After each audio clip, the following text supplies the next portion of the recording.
Good evening. This is the king of all mediums. Welcome to podcast number 26. And it's a beautiful day today. Beautiful day, beautiful day. And so today I'm going to talk about, can depression be a good thing? Can it be a good thing? Believe it or not, you kind of think, a lot of people complain about it on YouTube. I'm depressed. All these pretty girls too, they're depressed. So they're depressed, and I know quite a bit about depression. I have been depressed, and today was kind of an odd day. I've been in such a good mood lately, and all of a sudden I got really depressed today. The weather was kind of stinky today in New York City, cold, windy, and the mid-30s, March 16th, the weather should be getting better. Because it comes like was that April or March? Comes in like a lion and comes out like a lamb. I don't know if that's true. But I was very depressed, just for some reason. And it felt kind of like being back in those old days, that depressed me. It was an odd thing, and I haven't been drinking, haven't been using drugs, and so it was an odd thing, and so basically my long-term depression is over, but it was the first time I experienced any time short-term depression. It was kind of odd. And one thought that I kind of had weird, that when I worked in the office, there was a fat, very bald Egyptian guy, very fat. He must have been like 5'9", maybe my size, 350 pounds, guy named Tom.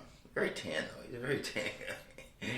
He had a Bozo the Clown hairdo with two side patches of gray on his head. And when I found out he had a wife, it kind of depressed me that he couldn't get a wife. I felt I was a bit of personality. He's kind of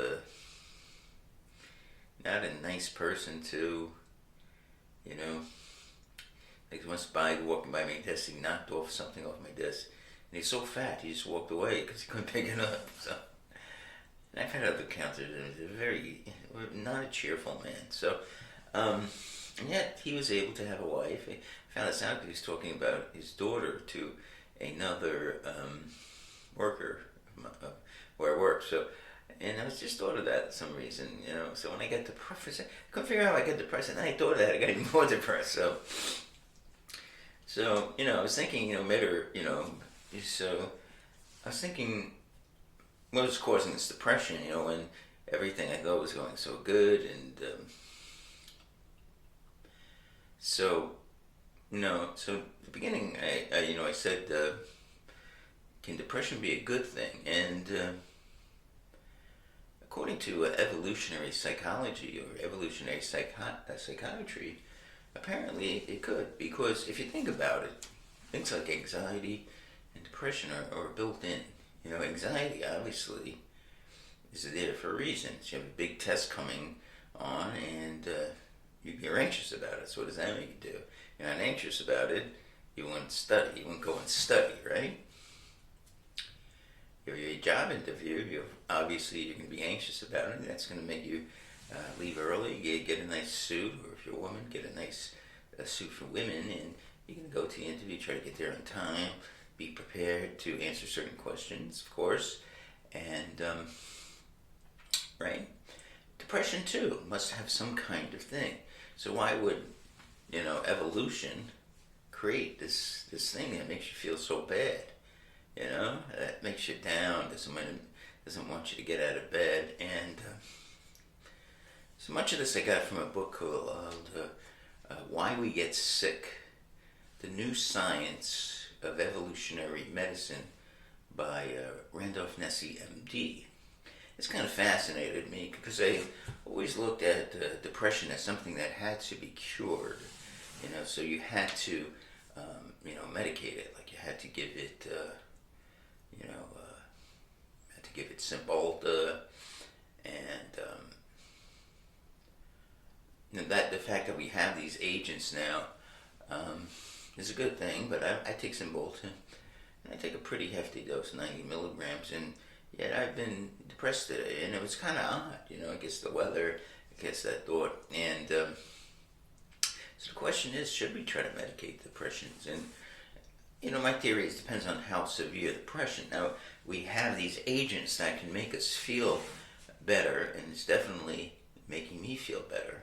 So I don't see why not. But you got to consider, if we get into the depression in the first place, how do we get out of it? Now, there are techniques on cognitive behavior that can, make us challenge our thoughts. So that's one way. Or maybe we could just realize depression is going to come from time to time. And Dr. Nessie makes some interesting analogies. So let's say you're trying to go for a career that you're not well suited for. So, for example, let's say you study for business and you get your MBA, but it turns out you're not really good at business. Some people like me, I probably would be horrible at business. Okay, so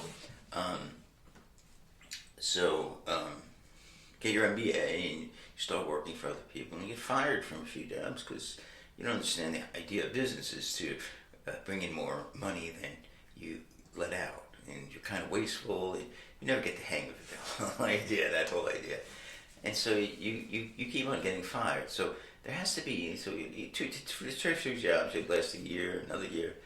And if there were no mechanisms, you would continue to go for these jobs in business, and you would continue to get fired, right?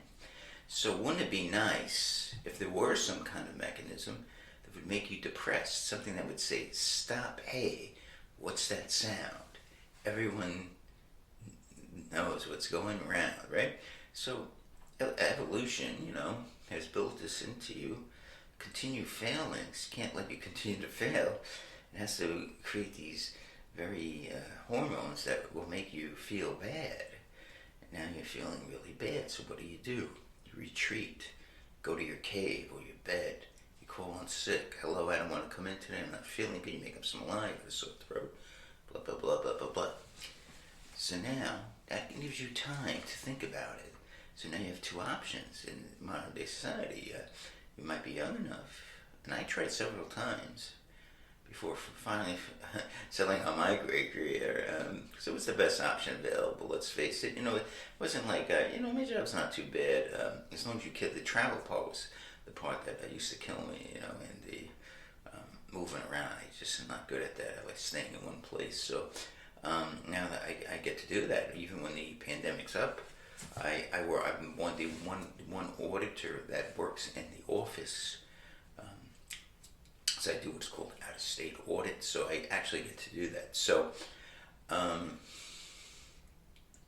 now you've tried several of these two business jobs. You failed terribly, but you're young. Let's say you're 25, 26. You move back on your parents, and you could try something else. Maybe you decide to become a nurse. Maybe that's better. Work with people. Doesn't entail business decisions, which can be difficult, or dealing with clients. Many aspects in business that are difficult, and it's hard to put all together. Maybe you were poor at dealing with the clients. You lost a lot of clients because you were nasty to them. That might have been good nursing, so you might do something else. It might be a computer program. Maybe you have good technical skills. So you go back now and you study. You did your college degree, and you like computers, let's say. So now you study programming, and maybe it takes you 2 years, and or networks, putting together networks or some in-demand part of the information system, and you get a job in that, and now you succeed.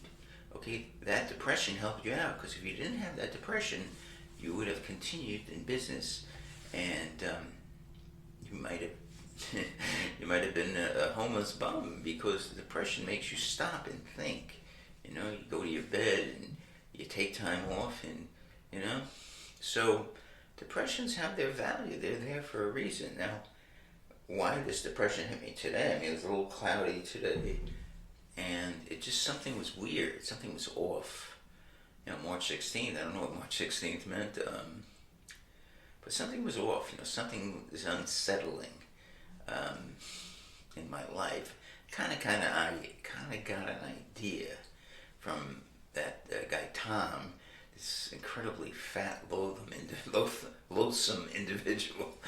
So I kind of got an idea what it's kind of hinting at, like why was he able to, and kind of have. I visited my friend Rob, who went through a divorce, and he lost his three kids, and his wife moved down to Florida, and I was saying, like, I remember when he was 30, me and him went to this dance club. I mean, not 30, maybe in the late 20s, and within 30 years, he had a whole life. He had three kids, and a divorce. Well, I'm still fiddle-faddling around. I haven't had any kids. And I think that was the beginning of this depression, and so this depression arrived, and it has probably a reason. Probably making me think, about that. It's an important issue that I've not resolved. Why haven't I had a consistent female companion? And not having children, which still is a possibility. By no means am I done in that area. I'm a little late, 56, but not too late. So maybe depressions are gifts. The evolution wants me to have genes. I'm still around, I'm not dead. I can still reproduce, I think. There's Viagra. There's Viagra, and so it's all off that idea, maybe that Rob, I know he's very successful. He has this big house, and I'm like, man, we want a tiny studio apartment, and I do podcasts from my bathroom. So maybe this is all kind of came together, and to make him re-examine things. So that's what the brain does. At times you re-examine things, and the depression, you can't re-examine things unless you get shut down, right? How can you re-examine things if you're moving on, you're doing things, and you get bored? So you get bored enough that you get shut down. The mind has to shut down for for it could be a few hours, it could be days, it could be a weekend, So, but it's an interesting thing. So depressions might be a good thing. They might be shutting you down for a limited time. They shut me down for 2-3 hours today, and they might be telling you something. They might be saying, "Hey, look, something's not right. Got to think this over. You might be missing out on a relationship or whatever. Maybe you really do underneath it want to have kids. Still can have kids. It's not too late. It's kind of late, but Okay, let's go to our finds portion of the podcast. Now we have 6 finds today. That's a lot. So let's get right to them. Okay, there are a lot of CDs. How many CDs? We have 4. Okay, the first is for $5 by a group called DS. Fragile, right? And again, I am just going quite crazy on record albums. The Pomps and the Skips. So I don't know. I think I'm going to stop buying. Well, I have to buy some for the, people love albums, So, but so Fragile by Yes. Yes is in the Rock and Roll Hall of Fame. One of the probably most important progressive groups. Now, song number 1 is Roundabout. Great song. Clocks in at 8 minutes and 30 seconds. Showcases their terrific band, by the way. Steve Howe on guitar, John Anderson on the vocals, Chris Squire, one of the greatest bass players I think all time. I think they have, who do they have? I was forgetting the drums. Bill Bruford, I guess, on drums, and of course Rick Wakeman, a classically trained keyboardist. Gives a lot of that pizzazz they didn't have on the Yes album. They kind of went up, became a much better band. Cans and Brahms, very short song. It's just an instrumental, not too good. We Have Heaven. That's kind of mad. South Side of the Sky is a pretty good song. That I would consider a deep cut, though. It's not real wide known. 5% for Nothing. 35 seconds of Rick Wakeman. Okay, now side two. I do believe begins with Long Distance Runaround. That's a great song. The Fish, Skin Ladera Pramuteris. Now they're getting a little out of hand. Okay, Mood for a Day, which is Steve Howe at his best, one of the great, rock solo guitarists, solo acoustic pieces. Little Martha, by the way, is also highly recommended by Dwayne Allman. And the album closed out with Heart of the Sunrise, a nice 10-minute and 34-second piece. Highly recommended album. Little filler though, but what do you expect? Sounds really good too over my CD player. So do this. All right. They got a series of 3 CDs. Let's see what we got here. Classic 60s by Time Life series. These are good because I have to buy a lot of them. The first is The Beat Goes On. Second is Shaking All Over. And the third is Blowing Your Mind. Let's start with Blowing Your Mind. So this is the Time Life series. And 5 O'Clock World, that's a Bogue song. Red Rubber Ball, I think it's going to be alright. The worst is over. That's by The Circle, but the song was actually written by Paul Simon. Sunshine Superman, Donovan. Kicks Are Getting Harder to Find, Paul Revere and the Raiders. Anti-drug song, Hang On, Sloopy. Not a great song, by the way. Mr. Tambourine Man, The Birds, that's a Dylan. Everyday People, Sly and the Family Stone. Time Has Come Today, Chambers, but the other songs are pretty great. I only mention they suck. Born to Be Wild, of course, Steppenwolf, great song. And number 10, one of my favorite songs of all time, which was written by Papa John Phillips for the Monterey Pop Festival. San Francisco, Be Sure to Wear Flowers in Your Hair. And that was sung by Scott McKenzie. Brown Eyed Girl by Van Morrison and the Youngbloods. Finished the CD with Get Together. Nice Jesse Colin Young, I do believe. Okay. Let's continue. Shaking All Over, probably named for that Guess Who song. This is a different version of the Guess Who, but begins with Time of the Season, The Zombies, Shaking All Over, Guess Who? Kind of a drag. That's what the women say when they've slept with me. Kind of a drag. Down in the Boondocks, Billy Joe Royale. I'm not familiar with that. So I probably have heard it, but I had to throw one stinker in here, I guess, fill up the track. Oh, Pretty Woman, of course, the famous Roy Orbison. Hungry, that's another Paul Revere and the Raiders. Mellow Yolo, another Donovan. Happy Together, the Turtles. 8 Miles High, the Birds, of course, great song. Carrie Ann, the Hollies. Ichiku Park, okay, the Small Faces. Named because I think each member of the Small Faces was very short. I think 5'6" and under. And Spinning Wheel. Love that song when I was a kid. I don't know, for some reason. Ride a painted pony, let the spinning wheel. Alright, and the last of the series is The Beat Goes On. I figure the Sonny and Cher will be pop up. Do I did it. That's Manfred Mann. Woolly Bully, Sam, Sham, and the Pharaohs. Not a good song. I don't know. Some people must have been high. This Diamond Ring, Gary Lewis, and the Playboys, Jerry Lewis's son. Right? Summer in the City, The Lovin' Spoonful, great song, good song to play when it's heat in the summer.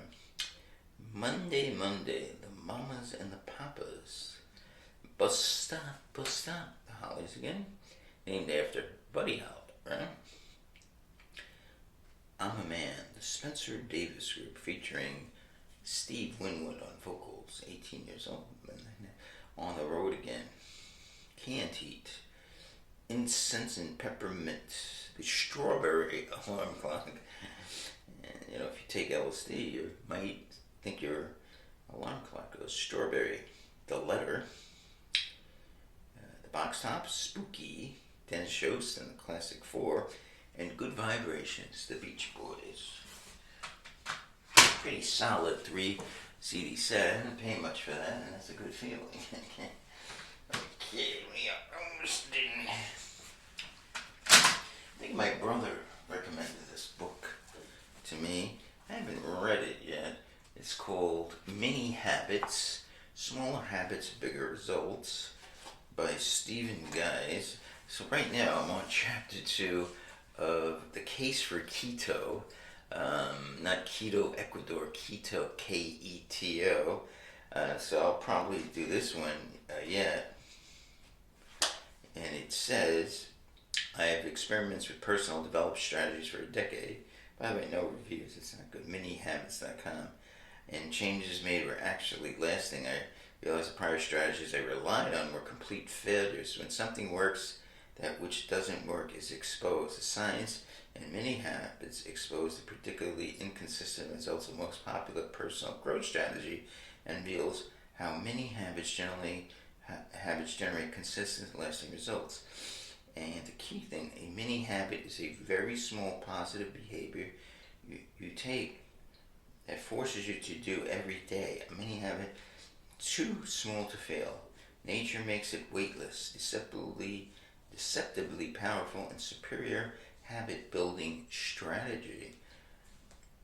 Okay. Let's probably give this a read. Looks good. Looks pretty good. Okay, we close out today with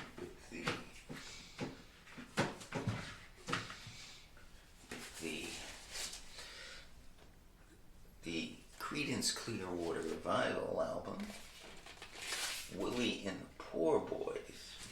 This is an original. And you see the picture of them, they're playing these old instruments, I don't know, jug basses, washboard. And this is actually taken in Oakland, California. You see the market and the back of the market, and now the reviews for this album were glowing, and I didn't think it was that good. It was okay. It's a great album, but let's go through it. Down on the Corner is a great song. It Came Out of the Sky is okay. Cotton Field is a cover of a Hubert Litter song. And Poor Boy Shuffle, meh. Feeling Blue, meh. Okay, John Fogerty wrote all the songs. He provided the vocals. It's pretty much, he has a backing band. Side 2, now Fortunate Son's a great song. Don't Look Now, It Ain't You and Me. Okay, The Midnight Special is a good song. And the last 2 songs aren't that good. Side of the Road, I do believe is a cover. It's a what do you call that? Instrumental. What do you call that? You know, people say, what do you call that? I don't know. You know. And then finally, Effigy, which is a pretty long track. It clocks in at 6 minutes 28 seconds. So nice vinyl, by the way, a good deal. So shouts out to whoever's selling this. But in terms of how good it was, not that good, And, it's funny, someone commented, I commented I wanted to get at least 4 CCR. I have one 8-track tape, which is pretty good.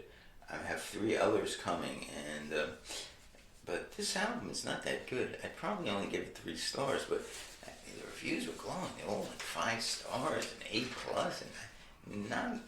and I like CCR, but this album was not good. The good tracks are Down on the Corner, Fortunate Son, and those are the great tracks. The Midnight Special is a good song, and it came out of size okay, but otherwise, not such a great album. Much very overrated, I would say. So I was kind of disappointed, to tell you the truth. So maybe the advice of the guy who's a big CCR fan was good. He said, just get the single out, get the compilations, which is Chronicle and Chronicle 2. So, but since I'm getting all the albums pretty much, I have 4 of them. I think there's only a few more, 2 or 3 more, so might as well get them. Okay, so today was March 16th, 2021, and thank you for coming. And there will be no podcast tomorrow, though tomorrow, if I can find one that works, is 8-track tape night. And let me tell you what else is going on. So 8-track tape night. Thursday will be my first psychedelic songs night, which will have a psychedelic late show with 3 very psychedelic tracks, okay? And Friday we will have tomorrow we'll start the competition for which cassette to play. There's 2 runners-up for last Friday night. They will compete with 2 new cassettes. And on the weekend, Saturday, we'll have a group that debuted their 1969 debut album, and they actually had a #1 both in 1973-74. And finally, Sunday will be more vinyl. It'll be the Beatles again, because everyone loves the Beatles. But the Beatles people listen. No one wants to listen to anybody else. Okay, so have a great evening, and we'll see you soon.